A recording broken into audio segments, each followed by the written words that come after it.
ஸ்ரீ உச்சி மாகாளியம்மன் திருக்கோவில் அஷ்டபந்தன மகா கும்பாபிஷேக விழா சிறப்பாக நடைபெற்றது. மதுரை மாவட்டம் கிழக்கு வட்டம் அழகர்கோவில் வழி வேலியங்குன்றம் ஜமீன் மாத்தூர் ஊராட்சி பில்லுசேரி கிராமத்தில் அமைந்த அருள் பாலித்து வரும் ஸ்ரீ உச்சி மாகாளியம்மன் திருக்கோவில் ஜீர்ணோத்தாரண அஷ்டபந்தன மகா கும்பாபிஷேக விழா கிராம அம்பலகாரர்கள் ஊர் பொதுமக்கள் ஆகியோர் தலைமையிலும் சிவாச்சாரியார் மகேஸ்வர சாஸ்திரிகள் முன்னிலையில் வேத மந்திரங்கள் முழங்கப்பட்டு எடுத்துவரப்பட்ட புனித நீரானது கோபுர கலசத்தில் ஊற்றி கும்பாபிஷேகம் சீரும் சிறப்புமாக நடைபெற்றது. அதனைத் தொடர்ந்து மாபெரும் அன்னதானம் நடைபெற்றது. இந்த அன்னதானத்தில் 1000க்கும் மேற்பட்டோர் கலந்து கொண்டனர்.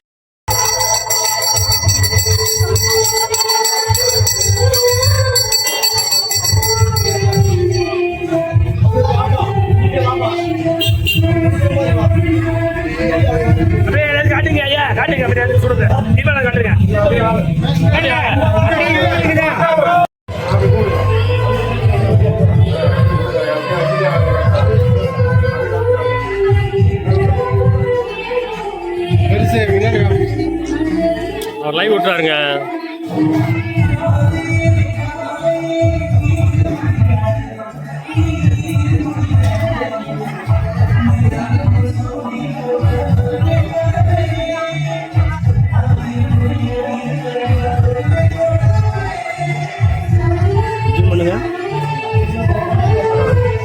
ஒரு ரவுண்ட் வந்து நான் சுனாமி டிவியில் பறக்க போகுது எல்லாத்தையும் மிஸ் பண்ணி அடிக்க